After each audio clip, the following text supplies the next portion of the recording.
Hello, I'm Katherine, a 38-year-old novelist whose passion for mystery writing has shaped a life that many people only dream about. Through my books, I've cultivated a dedicated fanbase, and the success has allowed me to support my family comfortably. I've been married to Peter for a decade, and together, we've raised our 9-year-old son, Stephen. In the beginning of our marriage, Peter worked to help us get by, but when my career took off, he made the decision to quit his job and support my dreams. Over the years, his role shifted. He's mostly been idle, spending countless hours at home playing Pachinko, leaving the responsibility of our family's financial well-being squarely on my shoulders.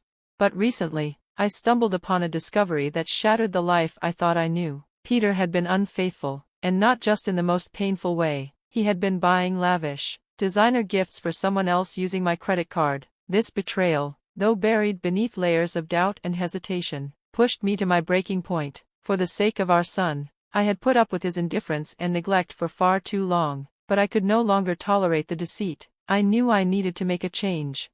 The change came in the form of an unexpected twist. One morning, Peter, of all people, took me by surprise. I noticed him wearing a suit, a sharp, tailored one that was far from his usual laid-back attire. He had always been a man of simplicity, so this sudden shift caught my attention. Curious, I asked him about it, trying to mask the questions swirling in my mind. At first, he seemed caught off guard, but quickly regained his composure, offering an explanation.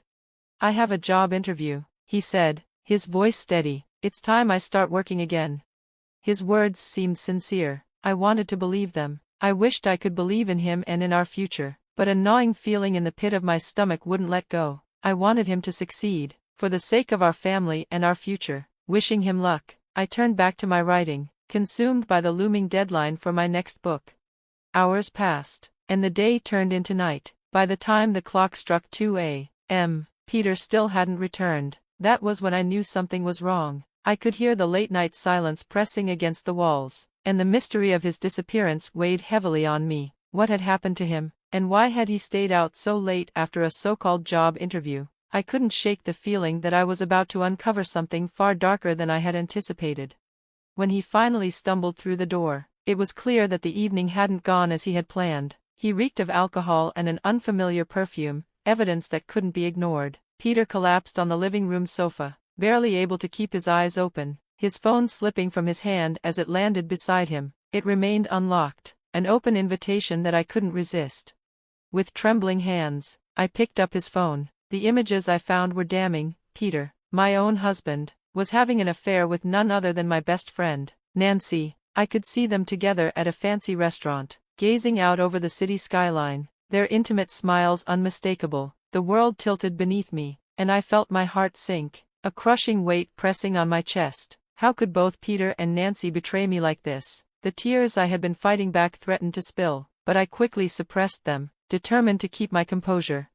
I carefully transferred the photos and messages to my own phone, needing the proof in case I had to confront him. I had to stay strong, stay focused, for the sake of our son. The next morning, as if nothing had happened, I asked Peter about his night, playing the role of the curious wife. "Hey, Peter," I began casually, "you said you had a job interview, but you came back pretty late. What happened?" His reaction was telling. He seemed nervous, like a child caught in a lie. His eyes darted away as he searched for an excuse. "I ran into a friend after the interview," he said, avoiding my gaze. "We had a drink." When I pressed him for details, asking who this friend was, he dismissed it quickly. "Just some guy." "Katherine, do I really have to explain everything?" I could feel the irritation rising in me, but I bit my tongue. His evasiveness only fueled my suspicions, and I knew deep down that this was only the beginning. I couldn't ignore the overwhelming feeling that I had to take control of the situation and make decisions that would protect not just myself, but my son as well. A month passed, each day heavier than the last. The weight of Peter's betrayal hung over me, and every day I fought with myself, torn between confronting him with the truth and keeping up the charade for the sake of Stephen. I knew it would be a decision that would change everything, but the thought of tearing our family apart made it even harder. I wanted to protect Stephen from this devastation. Yet the more I uncovered, the more impossible it seemed to ignore. While Peter's frequent absences continued, supposedly to meet with friends or clear his head, They provided me with the perfect opportunity to gather more evidence of his affair. One day, while he was out, I took a closer look at his things. Among his belongings, I found a stack of receipts for designer items, expensive gifts that were clearly not for me. None of these luxury goods were in our home, and it didn't take much to piece together the truth. Peter had been buying lavish presents for Nancy, my supposed best friend. But what truly shocked me was the source of the funds. How could Peter afford such expensive gifts? He hadn't worked in years, and I had been the one earning the money that supported us. As the reality of the situation set in, a new plan began to form in my mind. I had to follow Peter. I needed to know where the money was coming from and what he was doing behind my back. I called my brother, asking him to watch Stephen while I went shopping. It wasn't the best excuse, but it was the only one I could think of that would allow me to follow Peter without arousing suspicion. Shopping? My brother raised an eyebrow, clearly skeptical. Since when do you like shopping in person? Just need to pick something up, I said, trying to sound casual. Can you watch Stephen for a bit? He agreed, though with a little hesitation. Don't be gone too long, you know how he gets.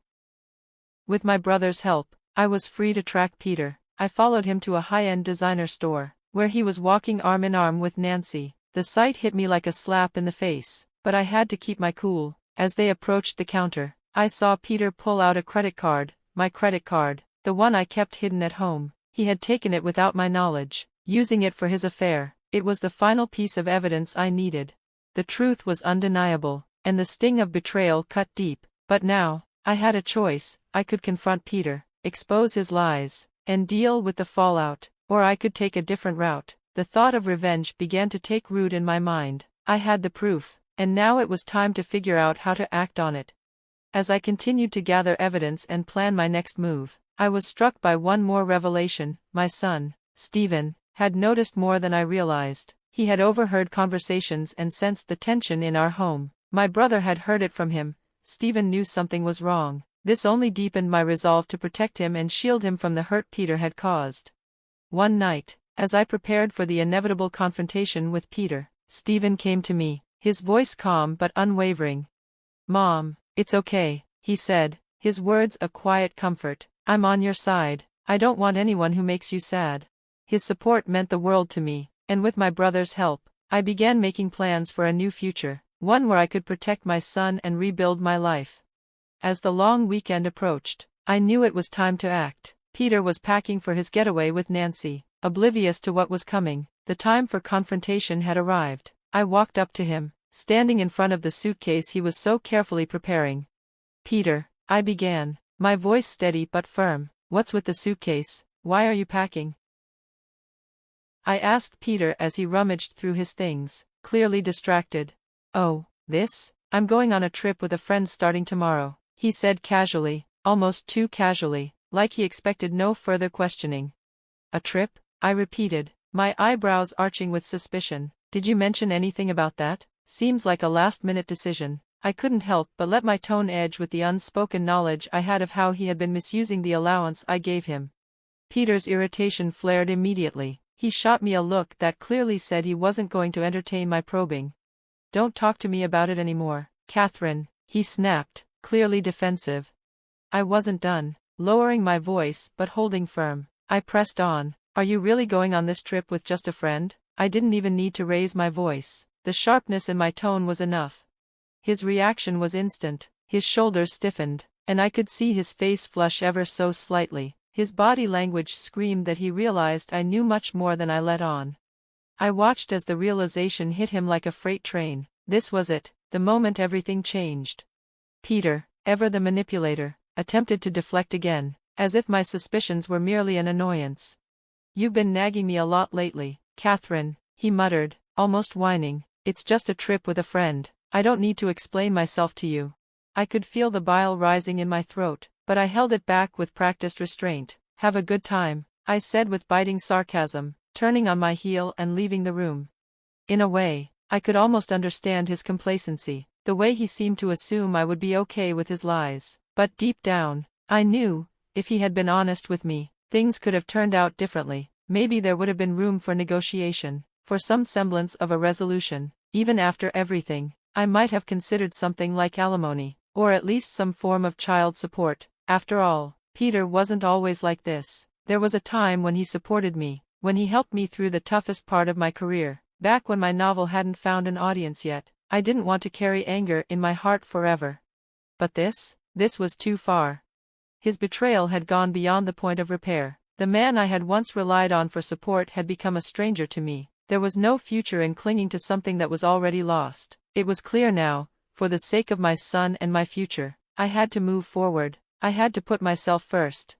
The next morning, I woke up to an empty house. Peter had already left for his trip. The weight in my chest felt a little lighter knowing he was gone, but there was still business to attend to. I opened the drawer where my secondary credit card was usually stored, and as expected, it was gone. My hand shook as I picked up the phone to report the loss. The card was blocked. No further transactions could take place. Just as I was dealing with the logistics of stopping any more fraudulent purchases, I heard the soft pitter-patter of small feet. It was Stephen, his face lighting up when he saw me. "Mom, today's the day, right?" he asked with uncontained excitement. I smiled, despite the storm swirling inside me. "Huh, what do you mean? We're moving to our new home, right?" He bounced on his feet, eyes wide with anticipation. A wave of warmth washed over me, and the tight knot in my stomach loosened a little. "That's right, Stephen," I said, my voice steady. "I've canceled the credit card, and now it's time for us to start fresh in our new home." "Yay," he cheered, and for a moment, I almost forgot the pain. His joy was contagious, and I felt a glimmer of hope spark in my heart. Maybe this new chapter wouldn't be as daunting as I feared. With my brother's help, the move was smooth. We settled into our new place quickly, and it felt like we were finally free from the cloud that had hung over us for so long. The house, though simple, became a sanctuary, a place where Stephen and I could heal. The next day, as we basked in the peace of our new life, my phone rang. It was Peter. "Hello, Katherine, is that you?" His voice was casual, as though everything were fine. "Could you transfer me some money? I've spent more than I expected on this trip, and I need some extra cash." I bit back a laugh, my anger simmering just beneath the surface. "Didn't you say you were going to stick to your allowance?" I asked, my voice sharp.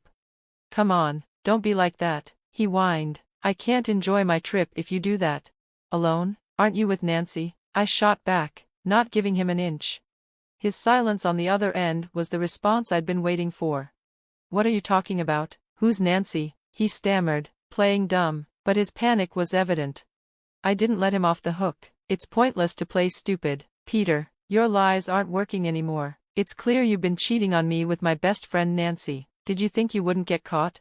"This isn't what it looks like, Katherine," he pleaded, but his desperation only fueled my fury. "You have a family, Peter," I shouted, my voice trembling with a mixture of rage and hurt, "and you chose to betray us both. You have no excuse, no dignity left."